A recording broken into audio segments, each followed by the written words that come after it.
सम्राट अशोक। इतिहास में उनका नाम सुनहरे अक्षरों में लिखा है। 268 से 232 ईसा पूर्व तक उन्होंने विशाल मौर्य साम्राज्य पर राज किया। उनका शासनकाल भारतीय इतिहास में एक महत्वपूर्ण युग था, जो रिमार्केबल टेरिटोरियल एक्सपेंशन और गहरे आध्यात्मिक परिवर्तन से जाना जाता है। अशोक को विरासत में एक विशाल साम्राज्य मिला, जो पूरे भारतीय उपमहाद्वीप में फैला हुआ था। अपने पूर्वजों की तरह उनका शुरुआती शासनकाल महत्वाकांक्षी सैन्य अभियानों से भरा था। इस दौरान अशोक के स्ट्रेटेजिक प्रोवेस का पता चलता है और मौर्य साम्राज्य इस क्षेत्र में एक प्रमुख शक्ति के रूप में स्थापित होता है। हालांकि यह कलिंग युद्ध के बाद का गहरा परिवर्तन था, जिसने वास्तव में अशोक की विरासत को परिभाषित किया। अशोक का शुरुआती शासनकाल, जो सैन्य विजयों से भरा था, एक शासक के रूप में उनकी क्षमता को दर्शाता है। उन्होंने खुद को एक चतुर रणनीतिकार और एक दुर्जय योद्धा साबित किया। उनकी जीत ने मौर्य साम्राज्य की सीमाओं का विस्तार किया, विशाल प्रदेशों को उनके नियंत्रण में लाया। इन विजयों के माध्यम से अर्जित धन और संसाधनों ने उनकी स्थिति को और मजबूत किया। हालांकि इन अभियानों के दौरान उन्होंने जो रक्तपात और पीड़ा देखी, उसने उन्हें बहुत परेशान किया। कलिंग युद्ध अशोक के जीवन की एक महत्वपूर्ण घटना जल्द ही उनका रास्ता बदल देगी। कलिंग के स्वतंत्र राज्य के खिलाफ लड़ा गया यह युद्ध भारतीय इतिहास के सबसे खूनी संघर्षों में से एक था। हालांकि अशोक विजयी हुए, लेकिन जान माल का भारी नुकसान और व्यापक विनाश ने उन्हें बहुत दुखी कर दिया। 261 ईसा पूर्व में लड़ा गया कलिंग युद्ध अशोक के जीवन और शासनकाल में एक महत्वपूर्ण मोड़ साबित हुआ। यह क्रूर संघर्ष हालांकि अशोक के लिए एक सैन्य जीत थी, लेकिन कलिंग में अकल्पनीय तबाही लेकर आया। मौत और विनाश के विशाल पैमाने ने अशोक को झकझोर कर रख दिया।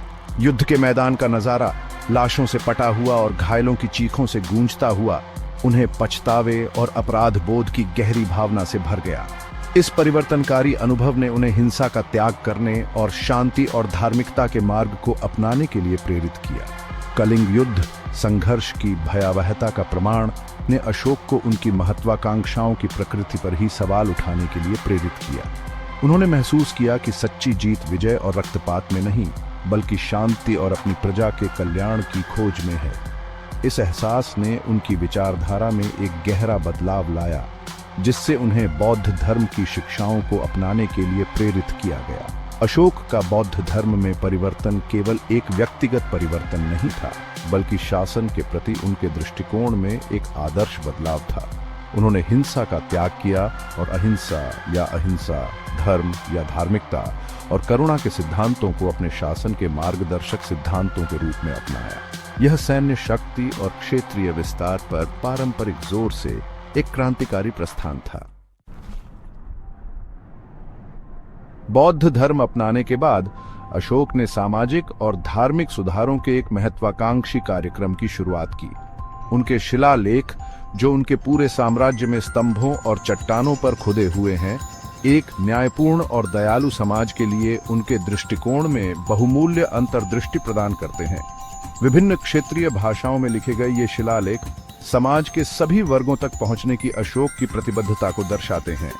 अपनी प्रजा के कल्याण के लिए बुनियादी ढांचे के महत्व को पहचानते हुए अशोक ने बड़े पैमाने पर सार्वजनिक निर्माण परियोजनाएं शुरू की। उन्होंने व्यापार मार्गों पर सड़कों, विश्राम गृहों और कुओं के निर्माण का काम शुरू किया, जिससे सभी के लिए सुरक्षित और आरामदायक यात्रा सुनिश्चित हो सके। उन्होंने मनुष्यों और जानवरों दोनों के लिए अस्पतालों की स्थापना की, जो सभी जीवित प्राणियों के प्रति उनकी गहरी करुणा को दर्शाता है। एक स्थायी जल आपूर्ति के महत्व को पहचानते हुए अशोक ने कई कुओं और सिंचाई प्रणालियों के निर्माण का काम शुरू किया। इन पहलों से न केवल कृषि उत्पादकता में सुधार हुआ, बल्कि लोगों और पशुओं दोनों के लिए स्वच्छ पानी की उपलब्धता भी सुनिश्चित हुई। शिक्षा और नैतिक आचरण को बढ़ावा देने के लिए अशोक ने बौद्ध मठों और स्कूलों की स्थापना को प्रोत्साहित किया।